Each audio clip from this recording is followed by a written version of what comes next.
Hi, it's Elise here at Bowman Library with a whole new teen book spotlight. So for this week, we are exploring books that are survival stories. That's right. What a character's gonna have to survive, something happens, something usually traumatic.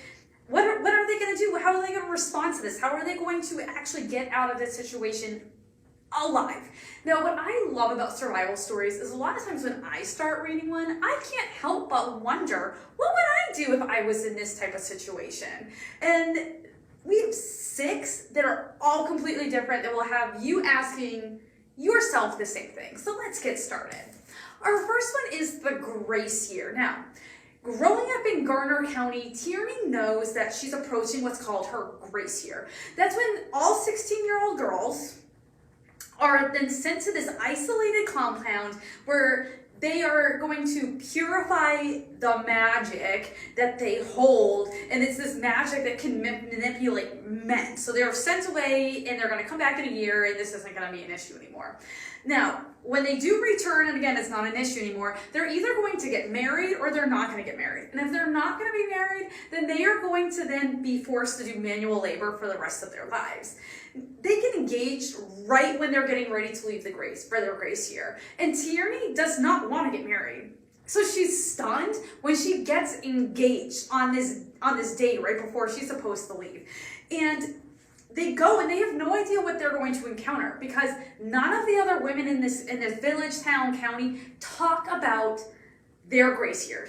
And what they do find is horrors that can't even begin to be imagined by them when they get there. Not only are there dangers surrounding the camp, there's people literally trying to poach them, there's hunters, but the females inside the camp can be just as deadly as the outside. So Tierney will soon find herself in a position she never dreamed or imagined she could be in. And it will take every ounce of strength and courage that she has in order to survive her grace year. So if you like your survival stories with a twist of some dystopia in there, as well as some girl drama and some girl power, look no further. This is the grace year. The Starlight Claim. Okay, so it has been 4 months since Nate's best friend Dodge has passed away in this traumatic and dramatic boating accident at this lake in northern Ontario. Now, he's not been able to move past this, and Nate decides that the only thing that is going to help get him through this is to go up to this remote location, and he wants to find Dodge's body, which has not been recovered. And he needs to put his friend at rest. And when he gets up to this camp where his friend was staying, he is surprised to find that it's already occupied by these 2 strange men. And he soon learns that these men are supposed to be in prison. They've escaped from jail and they are now on the run, making them even a little more dangerous than running across 2 strange men. And then, while Nate is at this camp with these 2 men trying to figure out how he's going to go away, there's this 3rd mysterious man who shows up wearing a ski mask. And Nate knows he's in serious trouble, especially since he's with these 3 strange men who are escaped convicts, and there's no cell service, and there is a blizzard that is fast approaching. Now, if Nate is going to survive, it's going to be up to him to make his own luck. This is filled with twists and turns. There's adventure, there's action, and there's mystery, and you'll be trying to decide, what's Nate going to do with every turn of the page. You're going to be right there with all the action and the drama. This is the Starlight Claim. When we were lost. Okay, so 17-year-old Tom finds himself on a plane to Costa Rica for a summer school trip for this science project that he wants nothing to do with. Now, he's always been a loner and he doesn't want to do anything with others. And he's only there because he has no other place to go because his guardian's going on a yoga retreat for 2 weeks and she needed a place to kind of dump him. So here he is on the way to Costa Rica with a bunch of classmates. But when the plane crashes in the middle of nowhere in this jungle, it's going to be up to Tom and the 18 other classmates who survive to figure out how they are going to get out of this. They start by banding together, but that's going to be easier said than done. Especially when you put 19 high schoolers together and everyone has their own agendas, their ideas, their way of trying to figure this out, and not everyone is going to make it out of the jungle alive. And not just because of the wilderness and the dangers that it holds. There's some other stuff that happens. Now, if you want a survival story that's a little more gruesome, this is a great choice. This is When We Were Lost. Wilder Girls. Okay, so 18 months ago, the talk started to ravage through the Raxter School of Girls, which is located off the coast of Maine on its own private island. So what the tox does is it mutates and affects everyone differently. Now, some people end up with physical deformities and others end up with additions, such as like a second spine or actually scales for their skin. As girls are then quarantined on this island, they are forced to take care of themselves because people don't want to come help them because they don't want to get this. When Hetty's best friend Bayet goes missing on this island, Hetty decides she needs to find her, even if that means going into the unknown beyond the fence that keeps them safe in this school compound. Once outside the fence, though, she soon finds that there is more going on than what meets the eye on this island, and it's going to shake everyone to their cores.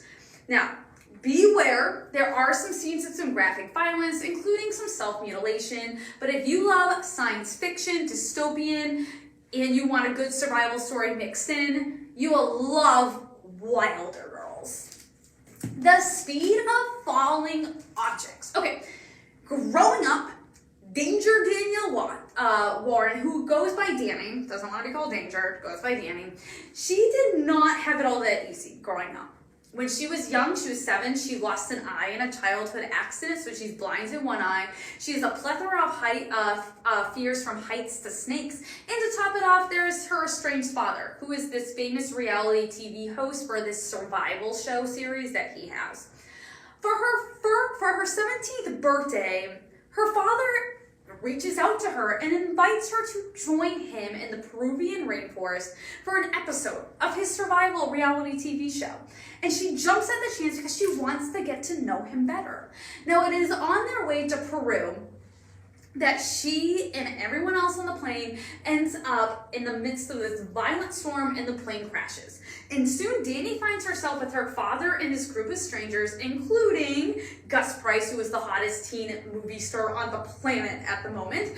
And it's going to be up to them if they are going to survive.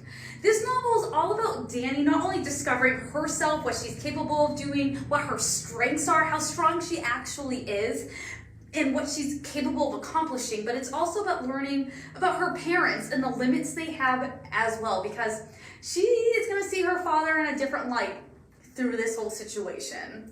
This rainforest survival story is filled with adventure. There is a touch of romance if you didn't see that one coming, but it will leave you wondering, what would you do in this situation if you are stuck in the middle of a Peruvian rainforest from a violent plane crash? This is the speed of falling objects. And our last one is Crossbones. So when the pirate king dies for their kingdom and does not leave a successor, the throne is now up for grabs, and whoever gets this throne, they have the ultimate power. And guess what? Everyone wants it. And in order to figure out who is going to get it, there is going to be this new type of trial that they're going to do. It's going to be known as the Bone Crown Trials. And it's going to put everyone who wants to be on this throne through a series of events and tasks that are going to be deadly and bloody, and it's going to be a battle. So now enter Scylla, Cain, and Lorelei. These are 3 strangers. They don't know anything about each other, but they end up in this bone crown trial together. And they each have their own reasons for wanting to be there and to compete, and as well as to destroy the others around them, because again, there can only be one left standing. But as the trials start and everything starts to unfold, they start to quickly learn that the answer to them surviving this may be in having to trust and help one another. This is going to be a fight to the finish. You're going to be guessing every step of the way. You're possibly maybe wishing, maybe you would be a pirate, but not have to go through this. Now, I will tell you, this is the first in a series. It just came out a couple months ago, so if you pick this one up and it's a great read, you're going to be waiting for the sequel. You might have to wait for a little bit while, but I highly recommend it. This is Crossbones. So these are just 6 of the survival stories that we have here at the library, and they're all different, which is one of the things I love about survival stories, because there is a little something for everyone that all feature someone trying to make decisions that could negatively or positively impact their outcome. So I encourage you to come on out, check out one of these, or believe it or not, we do have other survival stories on the shelves as well. So we'll be more than happy to help you find whatever that perfect survival story you're looking for. I hope you have a great week, and I hope you tune back next week when we have a whole new teen book spotlight.